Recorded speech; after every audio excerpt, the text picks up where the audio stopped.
Hey, guess what? What? It's podcast time. Yeah. Welcome to Friday Night Noods. I'm Louisa Glenn. And I'm Kim Baldwin. And here we are coming to you. Live from Nashville. Live from Nashville. So, not live. It's okay. Is it live? No. Damn it. Hey, Kim, what are nudes exactly? Nudes are noodles. In essence, they are noodles. But Yes. nudes is the time that Kim and I hang out and we download, debrief, shoot the shit about what's been going on in our lives, our work, just kind of everything, our adventures through the city. Yeah. Various pursuits of happiness. Yep. Things we don't hate. That too. Bentley taste on a Mazda budget. God, it's that lifestyle, man. Really is. Living it hard. Yeah. So what are we going to talk about today, Kim? Ooh, I'm excited about today. Are you? I kind of am. I am too. Okay, so what are we talking about? Creative pursuits. Creative pursuits. Yeah. Because we both creative people. That we are. That was a thoughtful pause. I was trying to swallow maybe a little bit of that jujube that was still Louisa tucked in is my- got Lewisburg gas station candy. Look.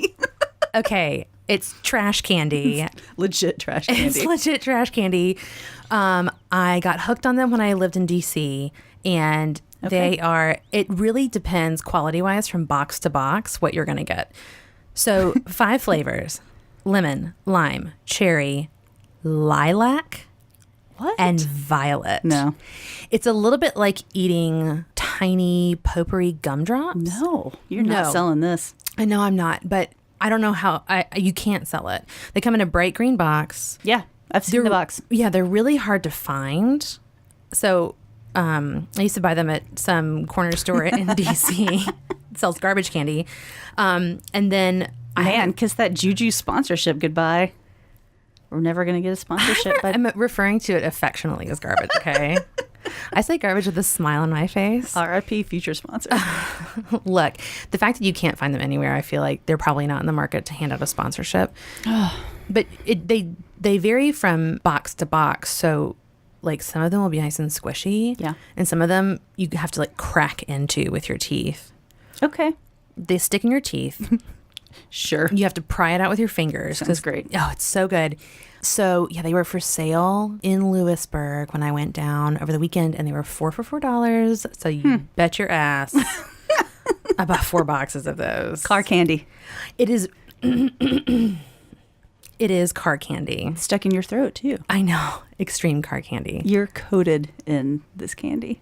It's delicious. Oh, my God. Find you some. No. I don't want it. My condolences on your Yeah. lack of this. It's not my candy. Fine, whatever. Okay, so We are creative people. we are creative people. Just not in our candy selection, possibly. I like other things too. Okay. It's not just jujubes. Fine. What are your creative pursuits, Kim? We're talking about not our jobs. Yeah, not our jobs today. Not our jobs. NMJ, as I like to say. Not my job. Ooh, I love an abbreviation. NMJ. Side note, my friend Dawn, shout out Dawn, she lives in LA. She has a thing called the NPZ. Wait, I'm going to guess. Negative. Nope. Non. Nope. Neutral. No. Neighborly. No pants zone. I like that. So she's a teacher, and every day when she gets home, she immediately takes off her shoes and her pants, and she and her husband call it the MPZ. I like that. No Is it with pants like a zone. certain radius from her door? Yes. I'm guessing the door has to close first before the pants come off. I mean, Depends on the day. Dawn, let us know. Yeah, hit us up, Dawn. I want to hear about that. All right, creative pursuits that aren't our job. Yeah, because Kim and I do have to be creative during our jobs. Yeah. We are generating content. Oh my God. We are. Hashtag content. Kim's all about the hashtag content. We generate it. Yeah. On a daily basis. But that's not what we're talking about today. No. These are the things that we generate, create outside. Hobby, passion, spare time. I'm thinking about other words, but I think those are pretty good. Yeah. I don't get paid for what I'm going to talk about today. I would prefer to get paid for what I talk about today. I would too. But, you know. Yeah. Okay. Aspirational. I was probably answering a question. What are your creative pursuits? Yeah, that's what I was going to answer. Yeah, tell me that. I would be a terrible guest on Oprah. No, you would not. I'd hear those Oprah birds chirping. Oprah would and be I would get so lucky. distracted. Oh, hush. You would not. Be eating that cauliflower crust pizza and just living. You'd be like, I'm in this beautiful Oprah world. Where am I? Who am I? What am I doing here? Yeah. This cauliflower crust. It's great. Hey, Kim, what is your creative pursuit that we're going to talk about today? Writing. Writing is the answer. It took me a while What to get to. Writing covers such a range of... It really does. So what... Okay. Creative more. nonfiction. Ooh, okay. Creative nonfiction. I'm going to need a little bit more definition. I'm going to give though. you more. Oh, please. Tell me. So, creative nonfiction is the road to memoir, the road to personal essay. Oh, okay. Creative nonfiction. When did you start writing? When did you start writing as a hobby slash... I don't want to use the word outlet. Can we use the word outlet? Man, I think we can. I think so. Sure. When did you start? We make the rules. I started... We own this podcast. We own this podcast. I started when I was little. I think... I've been trying to remember this. I think it was in second grade because I can remember the classroom anyway. In second grade, I had a teacher. We wrote stories and we had folders that were up on a wall, like a little kid classroom. And you put your stories in those folders. Oh, how nice. Did you illustrate them as well? Oh, I'm sure I did. I had, I'm older. I wanted my voice to be deeper for that. So I was little in the late 70s and early 80s. Not... You are not like a crone by any... No, but I was alive. Wizened or otherwise. I was alive in the 70s. I had, this is pertinent, I had a toy. Okay. That was a toy back then. They were dogs. They were stuffed dogs, not a pound puppy. It was more like the shape of a doll. It was a puppet, and it wore a dress. And they were called Wrinkles. Wait. Was it a Shar-Pei? Yeah. No. So I had a Wrinkles. And you could put your hand in the 70s were weird, huh? I had a Wrinkles. And you could put your hand in the back of its head and make it talk. Okay. So all of my stories in second grade were about Wrinkles getting abducted because back then there were all those specials about like missing kids and I watched so much television. And I just wrote story. My 7-year-old brain just put Wrinkles through the ringer. I was writing like Dick Wolf level, like procedurals about Wrinkles. Dum. Yes. My mom still has them. No, really? I should read one next time. So I started when I was real little. Okay. I read from an early age, and I think that's probably where that comes from. I could read whatever I wanted as long as I would read it. Mm-hmm. So I read like adult crime, murder mystery books that were at my grandparents' house. So I wrote a lot of Wrinkles. Wrinkles got abducted a lot. Was Wrinkles gendered or non-gendered? Wrinkles wore a dress. Okay. Wrinkles had a blue, like a cornflower blue dress with little yellow flowers, which maybe was just my dress. I don't remember if Wrinkles came in that dress. Okay. I started writing very young. I started writing the kind of writing I do now. Mm-hmm. Man, I don't even know how to answer that. I have two answers. One, I started a blog in 2006 or 2007, and I started writing for the internet in that time. But in the last 2 years, I've been taking writing classes and I took like a semester class last year. But your blog and your other writing are very separate, right? They are now, yes. Okay. They used to not be. What's the name of your blog again? The Blonde Mule. I should know that because I went to your blog party. It's fine. And I'm your friend. Born stubborn, died blonde. There you go. Is that in italics underneath it? Uh-huh. Perfect. Mm-hmm. So you have your blog and you do your creative, what's it called again? Creative nonfiction. Creative nonfiction writing. It's just creative writing. But I'm not making up a story. Like, I'm probably never going to write a fiction book. I'm never going to write, well, I mean, I don't know. That is not, I have no experience with that. I only have experience writing my own stories. So I write a lot of personal essays. What do you do with them? God. Welcome to the dark spot of my soul. I do nothing with them, and it eats at me late at night. What would you like to do with them? Fucking publish them. I'd like to write a book. I took a whole class on how to publish your writing. Oh yeah, you told me about that. I paid money for this and took a class on how to get published. When was that? It It was this year. It was in this calendar year, but Okay. it's been like 6 months. Okay. Nothing. Did nothing. I'm terrified. What would make you unterrified? Someone to like sign off on it and say, yes, you should do this.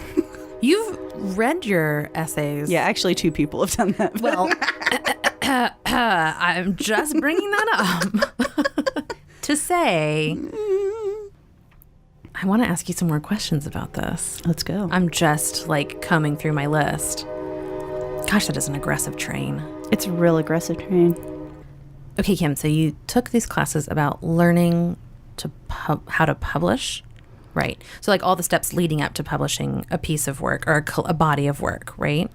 Where did you take those classes? Because it sounds like a really cool thing to be able to access. Are they open to the public? Yeah. Okay. Yeah, I'm not taking these at a college. Oh, okay. They're here in Nashville. We're real lucky to have this. Most cities do not have this. We have a literary collective. Mm-hmm. It's called The Porch. Ooh, I like that. You can take classes. You just sign up, you pay for them. They're super affordable. Most of them are one day, like one-offs, like it's an afternoon. But I took one last year that was a semester. It was an 8-week course. And what other kind of people are taking these classes? Man, I love these people. I'm real friends with a lot of these people. I would now. imagine that's like a pretty mixed bag, right? No. Oh, okay. In my classes, it's been mostly female, mostly older than I am, mostly 15, 20 years older than I am, and a lot of LGBTQ. Oh, nice. IA, a lot of, because I took, like in a personal essay class, you take that because you have a story to tell. Right. Usually there's trauma.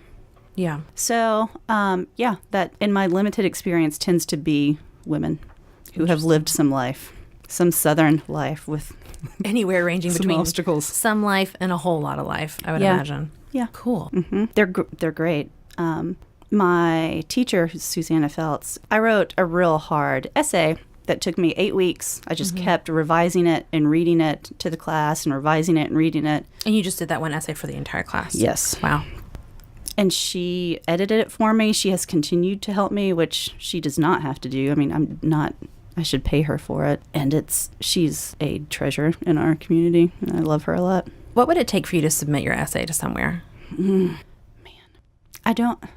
every time I look at it, I think, it's not finished. Every time I reread it, I want to completely redo the first paragraph. And I just get stuck. And I'm like, it's not good enough. It's not good enough. It's not ready. And I do nothing. And I'll send it to Susanna, and Susanna will say, yeah, you should submit this. Well, then... I know. Girl, what are you waiting for? What are you waiting for? Oh, my God. I think you should do it. But, I mean, I know that that's just me telling you as a friend that you should submit this. Take your suggestion into consideration. Yeah. That's a lot of me talking, which is fine. I'm interested. Man, you really are, because we don't talk about this. No, we don't. I don't talk. Well, a lot of people don't even know I do this. Well, it's because, I mean, I know that you do it, but I feel like it is sort of it's a private thing, you know? And like, I am interested to know more about it, but I don't know. I think until we decided we were going to talk about this today, I didn't really think about what questions to ask you. Yeah. And also reflecting on my own personal pursuits of creativity, et cetera, and what questions I want to be asked about it, or what questions I would even ask myself. Yeah. To understand better how to articulate what it is that I do and why I do it. Well, and I have seen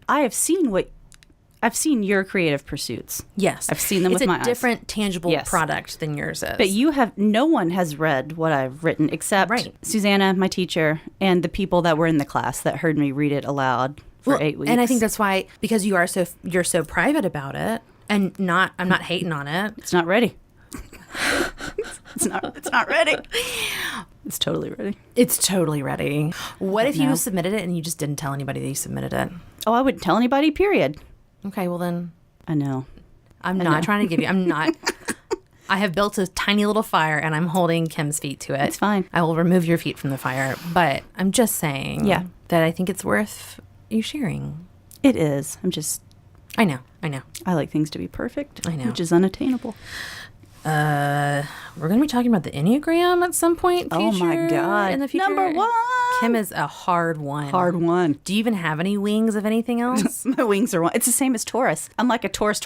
I'm a 1-1. You're like a 1 with your arms held straight up in victory because you are such a 1. Yeah. So if you ever wonder where Same. Kim's perfectionism comes from, Oh my God. yeah, Hardwired in. she is a 1. Hey, let's the take max. a quick break and Okay. come back and switch to you. Okay, let's do that. All right. All right, BRB. BRB.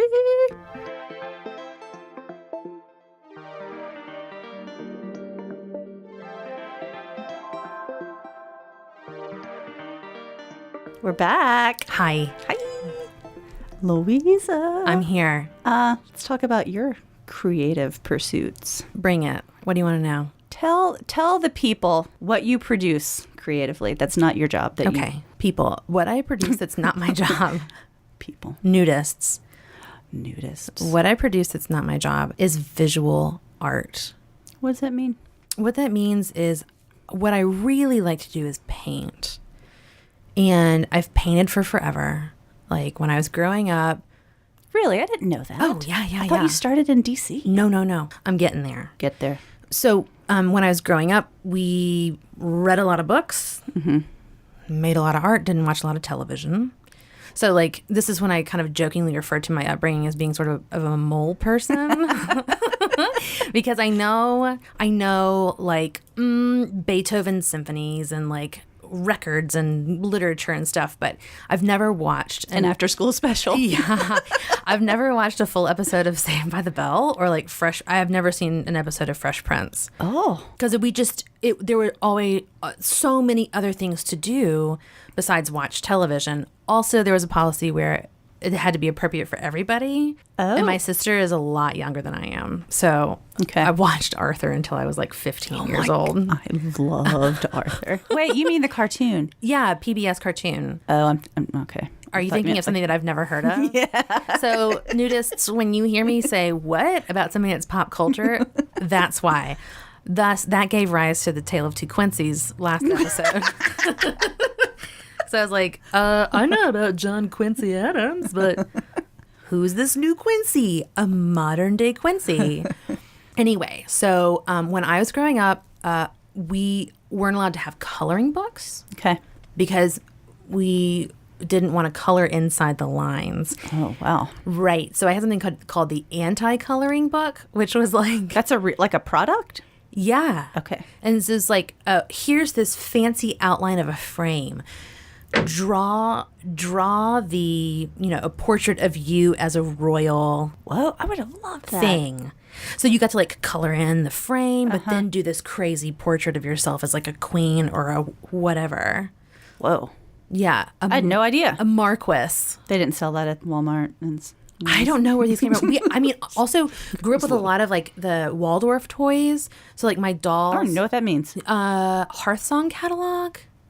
I had a dog that wore a dress with a hole in the back of Wrinkles. its head. My doll. I don't know these Waldorf toys you speak It's like they're super plain, so you have to use your imagination for everything. Okay. So like my dolls didn't have faces. Oh. So I could imagine the face. They had like That sounds tiny little terrifying. eyes. Oh, I loved Merryweather so much. No. Oh.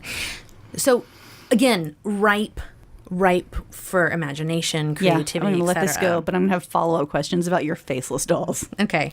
So my parents don't live in the house that we grew up in any longer. But in their garage, they have just like massive tubs full of kid art. Wow. Because we are very prolific. So did like 11 semesters of art in high school. Man, I did not know that. Yeah, lots of art. Okay. Did not study art in college. But then when I moved to DC, I was working a really intensive international development job and needed an outlet. And one of I think she was an intern with me. I think this is when she recommended this. She took a photography class, a black and white photography class, film. And so we would go out on little street shoots around DC. Oh, fun. Yeah, it was really fun. And then she learned how to develop film in a darkroom. Okay. These classes were offered at the Smithsonian, which was so cool. I know. That's amazing. It's like so rad. They were called the Resident Associate Program, and they were super cheap. It was like $300 or something for 8 Heck or yeah. 10 weeks. something crazy. So I took so cool. I took oil painting Whoa. I had never taken oil painting before. And so it was a new medium. I was really excited. And I lived in a group house the whole time I was most of the time I was in DC. And so there was not a lot of space for spreading out and utilizing art materials. So what era was this? When was this? After college, you were an adult. Well, that's questionable. This was in 2010. Yeah. Okay. I started my class in January of 2010. Okay. And I was super popular at rush hour on the metro because I like to paint big. Oh, yeah. If you've ever taken a 3x4 foot canvas on the metro during rush hour in DC, I advise it. Really amps up that commuting experience and really, takes it 0 to 60, if you will. So I would cart all because we were using communal space at the Smithsonian. It was, if you know, I can't believe you painted at the Smithsonian. Right. Well, okay. So when you are on the mall in DC and there's the Smithsonian Castle, and then there's the Freer-Sackler Gallery. I have no idea what that is. It's like Asian art. Okay. I think. Ooh, don't quote me on that. That's okay. I just don't know that building. You know the castle. Yeah. And then, but in between those two, there's like this weird little mushroom building. And Okay. you walk in, and there's a guard at a desk, and a staircase down, and an elevator. Whoa. And that's it. And you go 2 floors underground, and there are all these classrooms and entrances to museums down there, like subterranean. It's super cool. And so I took my class down there. Okay. And I think it was from 6 to 9 on Thursdays. Okay. It was great, but you couldn't leave your supplies there, so you had to pack in and pack out every time. It was so much fun, and my teacher was incredible, and I needed that class so badly when I took it. What did you paint?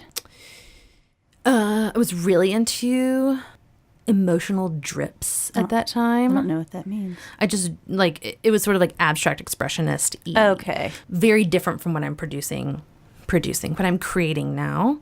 Louisa's using air quotes. Yeah, I was using Huggies, not the diaper. I should qualify that. There was a lot of I think I still have some of those things floating around somewhere. Okay. Some acid green and vermilion and really contrasty, some pencil scribblings, dripped paint. I just needed something to throw paint around for a little bit. Okay. So I took the class for that first class period. Yeah. And then the teacher was like, hey, you seem like you know what you're doing and you're really fun to hang out with. So why don't you take these other classes that I'm also offering? So there was a figure drawing class. That's so nice. And so I'd go on Saturday mornings and go draw naked people. How have we never talked about this? Do you know in my bedroom currently I have those sketches of naked people? I did those in that class. Holy shit. Yeah. Interestingly enough, people with muscles are much less fun to draw than people with significant shapes and curves. It is so much more exciting. I have a friend who is a model for that. They make the best shadows. Yes. And the best shapes. It is just highly requested. Yeah, I'm not kidding. There was also this one guy, he's never going to listen to this podcast, so whatever. He was a trapeze artist, older dude, and he was quite tan except for his thong line. Oh, no. Wait, where's a thong line on a man? On the front hips? I don't know. I saw him from the back. Oh, like a whale's tail. A little white whale tail peeking up out of that tan. Okay. I digress. So I took that class. And then there was also a still life drawing class, and I took that too. Okay. So I was making a lot of art. Man, you don't do any of that now. I mean, you don't do figures or... No. So then I took the class for 3 years. Holy shit. She's like, just keep coming back. Just keep coming back. Sure. And so I did. I took it every spring and fall for 3 years until I moved away from DC. And I think, I don't know. I feel so privileged in the way that I'm creating things because it's fun and I enjoy it. It's all about the process for me. I really enjoy honing in on those color combinations and figuring out what it's going to look like when you have this blue and you're going to paint this neon red on top of it. What's it going to be like? And it's so much more of a meditation for me as I'm creating. When I finish a piece, I know what I experienced when I created it, but I don't make it to say something. God, okay. Right? So it's all about what your experience is of the piece when you look at it. I've never heard you describe this. Why have we never talked about this? I think that, I just had two pieces at Julia's Julia Martin Gallery. She is a brilliant curator. I always feel so honored to be in the shows that she puts together. I love her a lot. She's incredible. So I painted 2 pieces for a show this summer called What is Love? Mm-hmm. And I think that's the first time that I made art that I knew it was saying something. That's the first time I've heard you explain the narrative of your art. But I kind of thought you just did it because you had to. Like you had to have material to put with it. No. Man. It's always been because it's like I have an idea or there's something I want to interpret and I'm going to put it out there. Like when I lived in DC, I made these, like again, those really big abstract expressionist-y kind of paintings, a lot of like scribble paints and like cloudy bits and angry stripes and like lots of different things and textures happening on the same canvas. And I loaned one of my paintings to a friend of mine. He still has it in his apartment because I couldn't fit it in my U-Haul when I moved away. Also, it was 5 feet square. I couldn't fit it. Shit. It was in the house that I lived in DC, my last house. And it wouldn't go down the stairs into the basement. And I couldn't pivot, friends pivoting to get it up into my bedroom. So it just had to live behind the piano. And I finally gave it to him because I was like, I can't do anything with this. I loaned it to him for a Christmas party, holiday party. Sure. And they hung it. And then I got to spend the entire party listening to people talk about it. Oh. And that for me, because I painted it because it felt great. And then for me to hang around and listen with a drink in my hand to people talk about what my work meant to them, what they saw in it, what it made them feel like was the coolest, like most voyeuristic kind of art experience I've had with regard to my own finished work.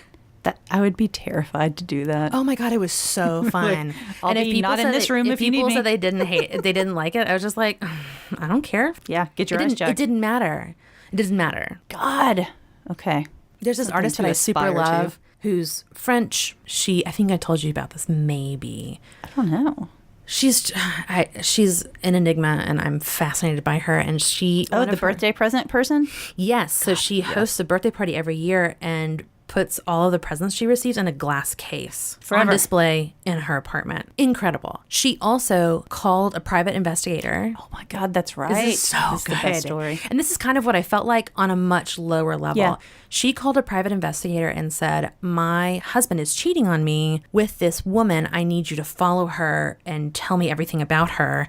And then gave the private investigator her name and address and had herself followed, knowing that she was being followed, and then got notes, like a whole report back on somebody else's observations of her movements and her behaviors. It's the coolest thing I've ever heard. Like, I'm just going to take a moment because... I know. You really do. I've heard it so much, I understand it. But the first time you told me, about it. I had to like, wait, what? It's like it's that idea of like understanding why you've done something and your motivations behind it, but then hearing how other people perceive that same thing is really fun. And scary. And scary. I've just gotten, I think because I've been in a number of shows since I've moved back. So when I moved to Nashville, finding an apartment with a place to paint was high up on the priority list because, again, in DC, I was painting in the basement of our house. Like where 2 light bulbs hung kind of close to each other. Wow.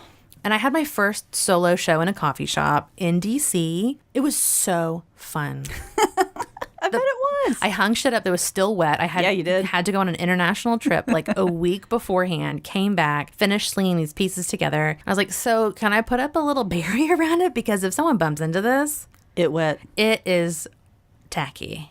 That was really fun. And then I've been in a couple of shows since I came back to Nashville. And it's been really, really fun. And like submitting things, I think...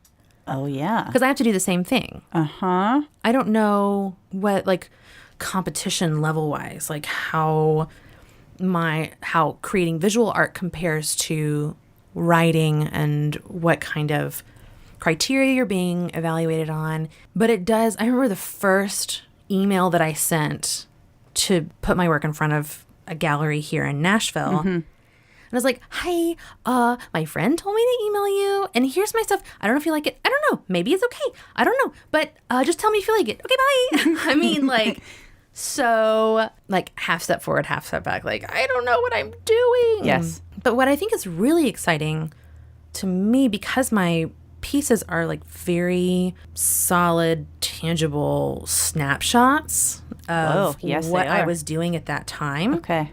Looking back at my work from 2014 when I started painting again to now, and how different everything is, and what kind of voice I was using, and what my inspiration was, and what I allowed myself to do, and how that's changed over the past couple of years, that's another really exciting thing about painting. I love that part of it. Man. I didn't know you in 2014, but I've seen your paintings from then, just a few of them. And They're so different. Your voice is so stronger now. Thank you, and that Kim. is what That makes me feel really good on the inside. Like your 2014 palette is so soft. It is soft. It's really soft. cautious. It's not. It is. It's not very now. cautious. And I don't know shit about art. I don't know how to talk about art. I don't know the words. But see, I find that more exciting when someone doesn't have the vocabulary or doesn't believe that they have the vocabulary. I feel like what you hear, and that's why going to a party is so much fun. Oh, this makes sense. Because people more. don't have the vocabulary, or again, know they have it. So you get a much more unfiltered, real reaction to things, rather than people feeling like they have to elevate their language to try and encapsulate this whole experience, when they can throw out like real raw bullet points. And you're like, cool. Yeah, I get that. I totally hear what you're saying. Good to know. Okay. Well, we helped each other. We sure did. Look at us. Oh my God. Okay. Do you have any more questions? I just talked a whole lot. I don't. I learned so much. What else do you want to know? Man. Is there anything else you want to know? I also haven't, I mean, like, I've been doing so much creative content. Hashtag. Yeah. What's that word I'm looking for? Generation at work. Okay. Generating creative content. That's what I'm going to say. I'm with you. Okay, thanks. I've been doing so much of that at work that I have not been painting recently, and I don't miss it. I have a painting that's like half finished, hanging up on my wall. I have a number of canvases that are all up in stacks, and I know what I want to do with them. And I'm just letting them hang out, and I know I'll get there, and they know I'll get there, but I'm just like taking time to read books, or like boil some eggs, or like do whatever the fuck I need to do. Yeah. Clean your fan blades. Clean my mundane tasks. Yeah. Because 100%. there are so many to do. Yeah. And then when you do one, you're just like, touchdown. Victory is mine. It's so exciting. Yeah. That's why I was really about the fan blades. That makes a lot of sense to me. I do the same thing. Yeah. So I don't miss it. I know it's there, and I'll go back to it. Yeah. But I don't have anything that's just like real burn-in need to mix and paint up at this point. And I also don't want to, like, I can tell, I think I talked about this maybe in my These My Bitches interview with you. Whoa. Way back. Deep cut. That is a deep cut. That was last year. Early 2017. At least. It was right before I started my job. These My Bitches that's a tie-in to my blog. I do a series. Kim has a really great interview series on her blog, Hey, The Blonde Mule. And you should go and read them, because she interviews an amazing range of people. All the same questions, right? Yeah. And everyone answers them so differently. So differently. It's fascinating. It's really fun to read through. And you do a really amazing job of choosing people from different industries. It's not all like the same thing. So you can learn a lot about, now I'm totally blanking, but like a lobbyist? That was the point. It was just like, hey, everyone I know has a job I didn't know was a job. Right. So you have like a lobbyist and designers and all kinds of people. Pet behaviorist. You had a pet behaviorist on there? Yeah. That's cool. Tax accountant? So many. I mean, there are so many. It's 3 years old. Right. Exercise I think there's over 100 of them now. It's really cool. So anyway, you should go and read those, because they're great, and it really shows some amazing badass ladies doing their thing. That was an unplanned plug for... Unplanned, but much deserved. Maybe my blog should sponsor this podcast. Oh my God. Can your blog sponsor this podcast? I mean, why not? Okay. Oh, what I was going to say, my point. Oh, yeah. Before we went down bitches. that little sidebar, is that I can, like, when I look back at my work, I can see where I forced things. Oh. So I just don't do it. Yeah.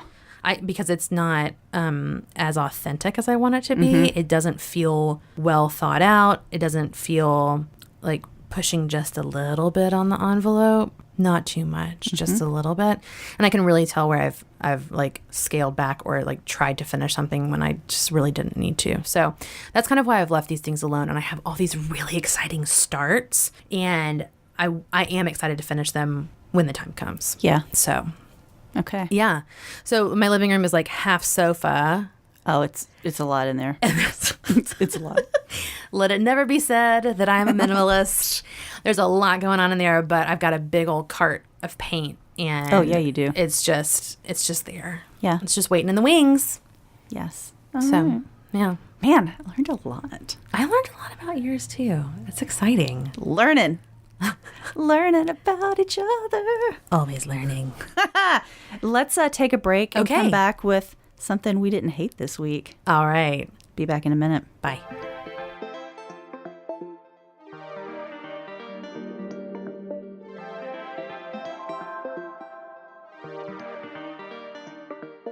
We're back Hi. with things we don't hate.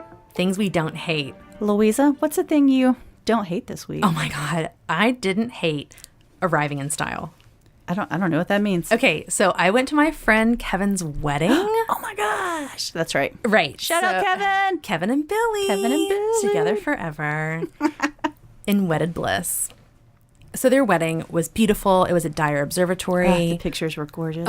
So incredible. The fall, leaves, everything. Total package. Loved it. I'm on my way there, and I get a call from my parents saying, well, it's from my dad because my mom's phone was dead.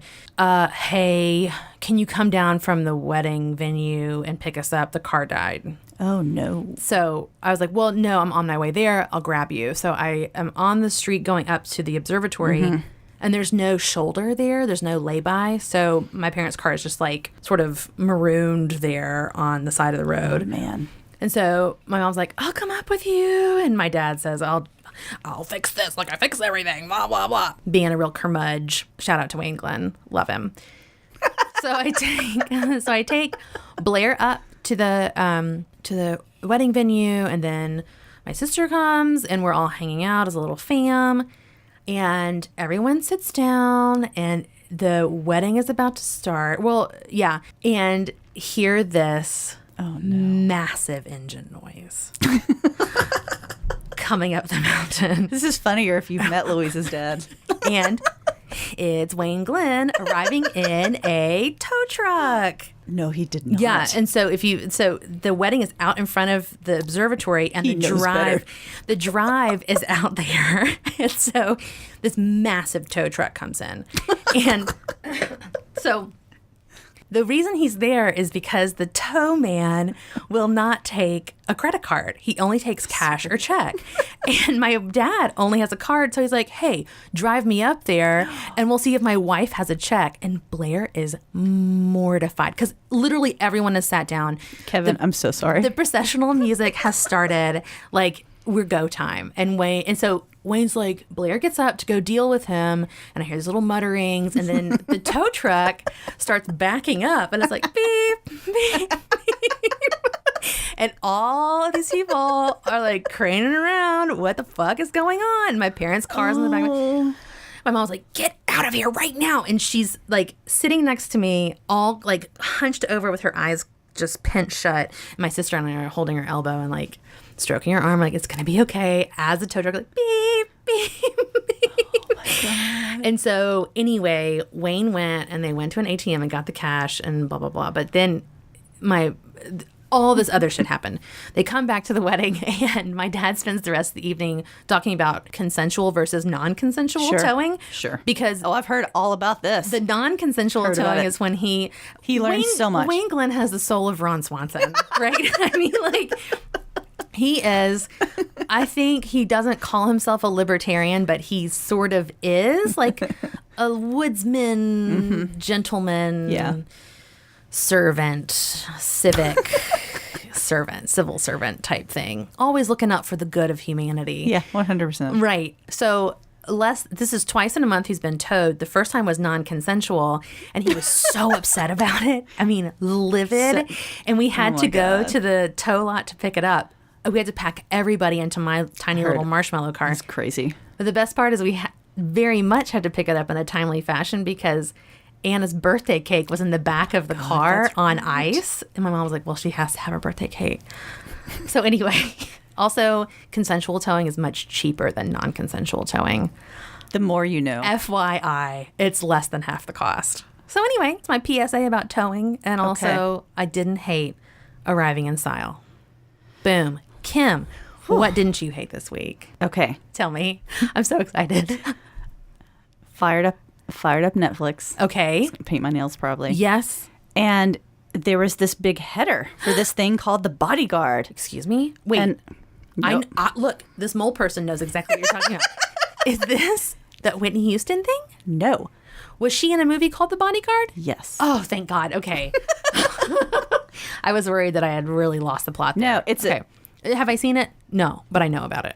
Carry Good on. enough. I'll take it. Okay. This big graphic comes up. The Bodyguard's Union Jack flag. It's Rod Stark from Game of Thrones. I'm like, what is this? Oh. I'm gonna watch this. I watched that fucking show in 2 nights. How many? 5 episodes. It's a BBC show. Plowed through it.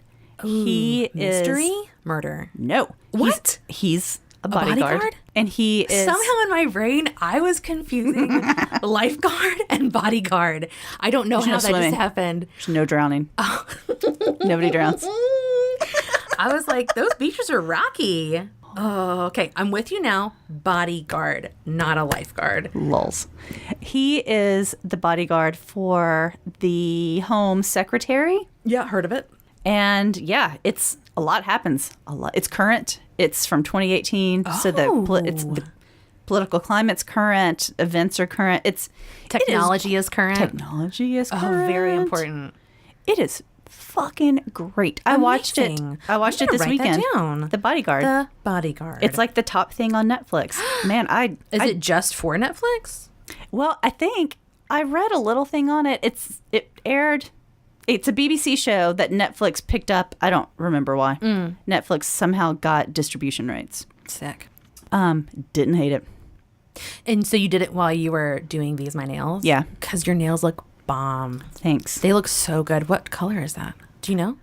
I don't. It's just red. I didn't do any art. It's a real good red, though. It's an Essie red. It's new. I have to buy like a red a year. I blow through that red? Yeah. It's not like an orange red. No, this is a good red. It's a good, cool red. I like it. Thank you. Hey, you are welcome. All right. Well, thanks for listening. Download anywhere you listen to podcasts. If you have a minute, please go to Apple Podcasts and subscribe, rate, and review this podcast. You can find us at FridayNightNoods.show and on Instagram at FridayNightNoods. Yeah, and also you should email us at FridayNightNoods@gmail.com, and you can send us like whatever you want within reason, right? Yeah. Yeah, we'll check that email eventually. For all of you who've been waiting for a response, sorry. We're carefully crafting our...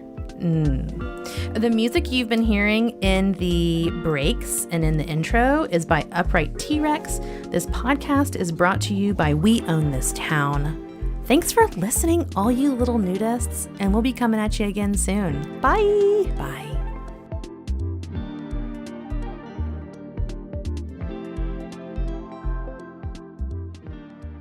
Hi. I could hear I can hear you chewing your jujus.